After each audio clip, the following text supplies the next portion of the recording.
नमस्कार दोस्तों, मेरे चैनल पे आपका स्वागत है। आइए सुनते हैं कुछ अंग्रेजी कहानियां जिसका मैंने अनुवाद किया है। पहली कहानी है विलियम डेमिल की लिखी हुई रूथलेस, क्रूर। बाहर जंगल अक्टूबर की साफ धूप में फैले हुए थे।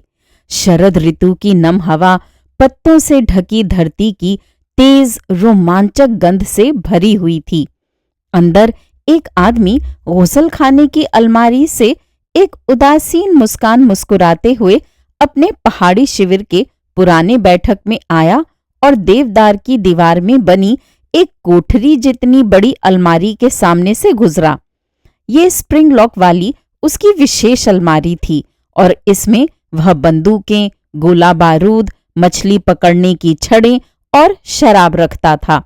उसकी पत्नी को भी इस अलमारी की चाबी रखने की इजाजत नहीं थी, क्योंकि जडसन वेब को अपनी निजी संपत्ति बहुत पसंद थी और उसके अलावा कोई भी उन्हें हाथ लगाता तो वह क्रोधित हो जाता था।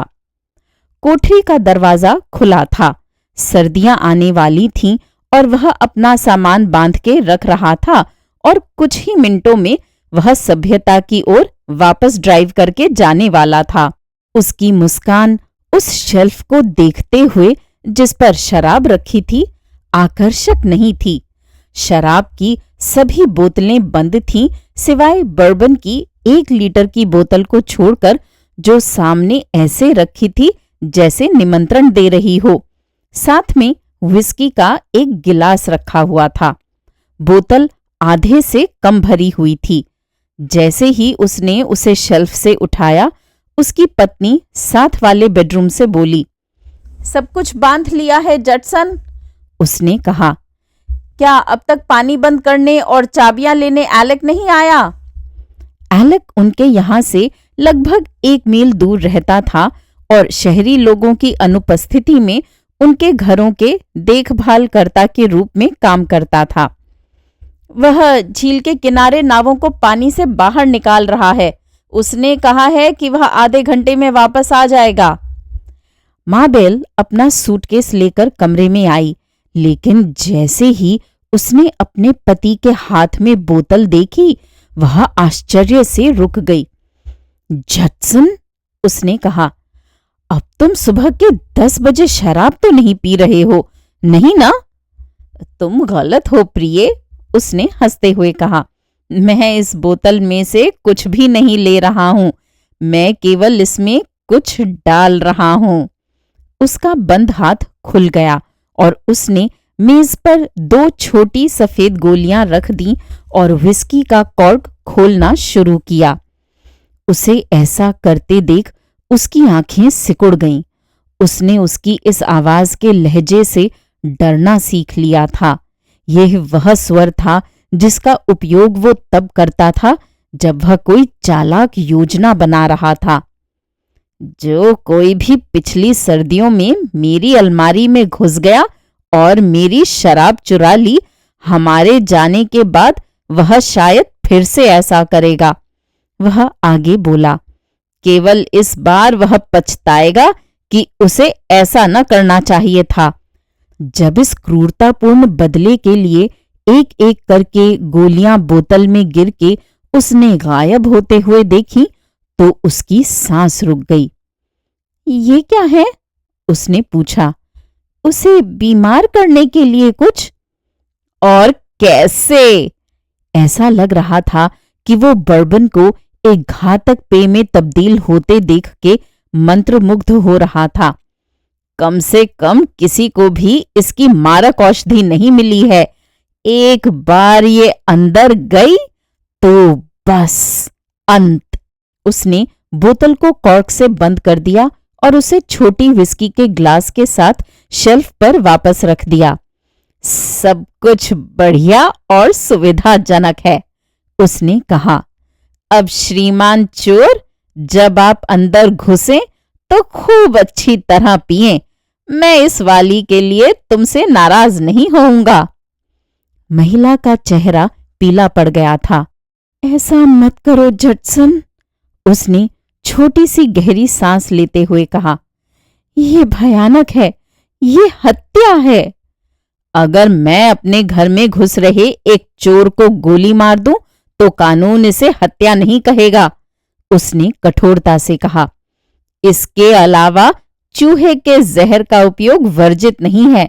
किसी चूहे के लिए इस अलमारी में घुसने का एक ही तरीका है कि वो इसे तोड़ के इसमें घुसे।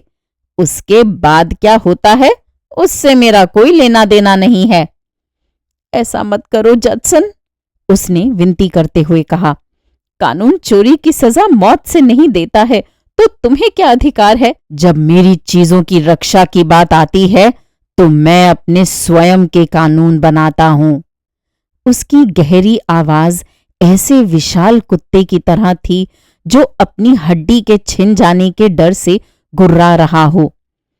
लेकिन उन्होंने सिर्फ थोड़ी सी शराब ही तो चुराई है, उसने विनती करते हुए कहा। शायद कुछ लड़के एक मस्ती पर निकले हों, उन्होंने कोई ज्यादा नुकसान तो नहीं किया। मुद्दा ये नहीं है, उसने कहा। अगर कोई आदमी मुझसे मेरे 5 रुपए लूट लेता है तो ये मुझे उतना ही कष्ट देता है जैसे कि उसने 100 रुपए ले लिए हों। चोर चोर ही है। उसने एक आखिरी कोशिश की। हम अगले वसंत तक यहां नहीं होंगे। मैं बर्दाश्त नहीं कर सकती ये सोच सोच के कि यहां एक मौत का जाल फैला इंतजार कर रहा है। मान लो हमें ही कुछ हो जाए और किसी को पता ना हो। वह उसकी बातों पर एक बार फिर हंसा। हम उसका जोखिम उठा लेंगे, उसने कहा। मैंने जोखिम उठा उठा कर अपना पैसे का ढेर बनाया है। यदि मैं मर जाऊं तो तुम जैसा चाहो कर सकती हो, सब कुछ तुम्हारा होगा। बहस करना बेकार था। वह जानती थी।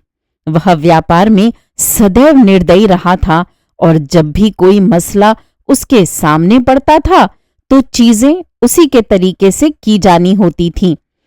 वह आह भरते हुए दरवाजे की ओर मुड़ी। मैं जरा चल के आगे वाले फार्म हाउस में सबसे विदा ले आऊं, उसने शांति से कहा। आप मुझे वहां से ले लेना। उसने एली की पत्नी को सब कुछ बताने का निर्णय ले लिया था। किसी को पता तो होना ही चाहिए। ठीक है मेरी प्रिय, वह मुस्कुराया। और अपने बेचारे चोर के बारे में चिंता मत करो। ऐसा कोई भी व्यक्ति आहत नहीं होगा जो इसके लायक न हो। जैसे ही वह सड़क पे उतरी उसने अलमारी का दरवाजा बंद करना शुरू किया। फिर वो ये याद करके रुक गया कि बाहर बरामदे में उसके शिकार के जूते पड़े हैं। उन्हें अलमारी में होना चाहिए था।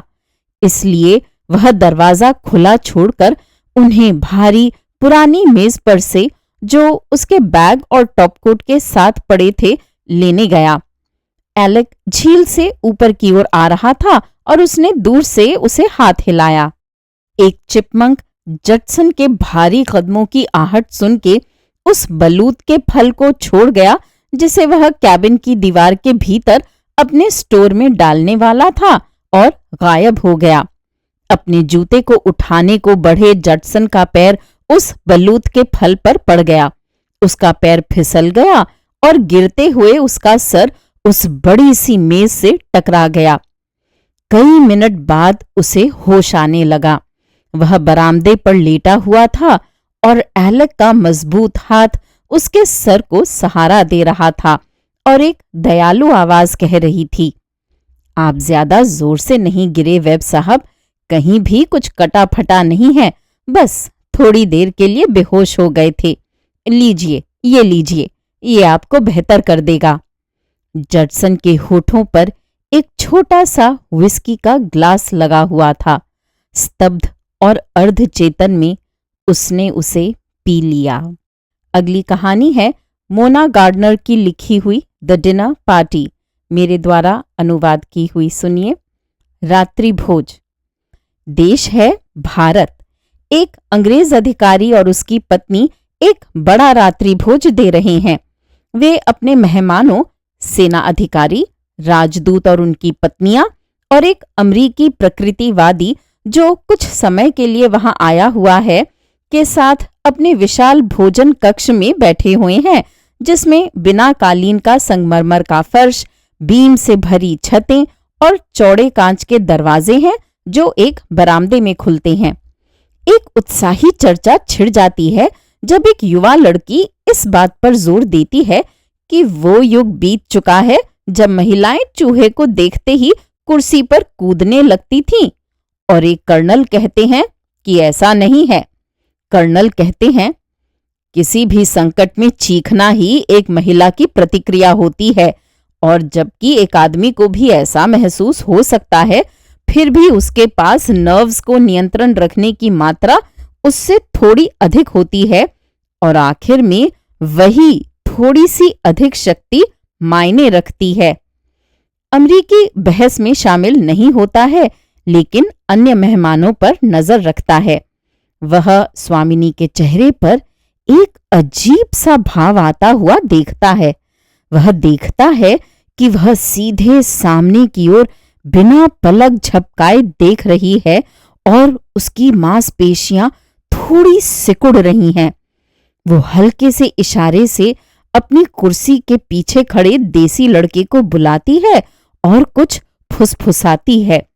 लड़के की आंखें चौड़ी हो जाती हैं। वह जल्दी से कमरे से बाहर चला जाता है।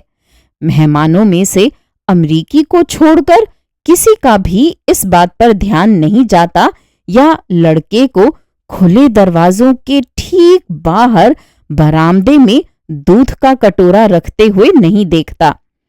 अमरीकी अचानक से घबरा के सब कुछ समझ जाता है। भारत में कटोरे में दूध का एक ही मतलब होता है, सांप को प्रलोभन। उसे एहसास होता है कि कमरे में कोबरा होगा। वह ऊपर देखता है, छतों पर, बीम पर जो सबसे संभावित जगह थी, लेकिन वहां कुछ नहीं होता। कमरे के 3 कोने हैं, तीनों खाली, और चौथे में नौकर अगले व्यंजन परोसने की प्रतीक्षा कर रहे हैं। वहां केवल एक जगह बची है, मेज के नीचे। उसका पहला आवेग पीछे हटना और दूसरों को चेतावनी देना हुआ, लेकिन वह जानता था कि हलचल से कोबरा डरकर हमला कर देगा। वह जल्दी जल्दी बोलने लगता है। उसका लहजा इतना आकर्षक है कि हर कोई शांत हो जाता है। मैं जानना चाहता हूं कि इस टेबल पर हर किसी को अपने पे कितना नियंत्रण है। मैं 300 तक गिनूंगा, अर्थात 5 मिनट, और आप में से किसी को तब तक एक भी मांसपेशी नहीं हिलानी है। जो हिलेगा उसे 50 रुपये जुर्माना होगा। तैयार? जब वह गिनती कर रहा होता है तो 20 लोग पत्थर की मूर्ति की तरह बैठे रहते हैं। वह कह रहा होता है 280, जब वह अपनी आंख के कोने से कोबरा को उभरते हुए और दूध के कटोरे के पास जाते हुए देखता है। चीखें गूंज उठती हैं जब वो कूद के बरामदे के दरवाजे को झट से बंद कर देता है और सब सुरक्षित हो जाते हैं। आप सही थे कर्नल, मेजबान चिल्लाता है। एक आदमी ने हमें अभी अभी उत्तम नियंत्रण का उदाहरण दिखाया है। बस 1 मिनट, अमरीकी अपनी परिचारिका की ओर मुड़ते हुए कहता है। श्रीमती विंस, आपको कैसे पता चला कि कमरे में कोबरा है? जवाब देते समय महिला के चेहरे पर एक फीकी मुस्कान चमक उठती है, क्योंकि वह मेरे पैर पर रेंग रहा था। श्रोताओं, अभी आप सुन रहे थे कुछ अंग्रेजी कहानियां मेरे द्वारा हिंदी में अनुवाद की हुई। उम्मीद है ये कहानियां आपको पसंद आ रही होंगी। मेरे चैनल पर आने के लिए और इन कहानियों को सुनने के लिए धन्यवाद।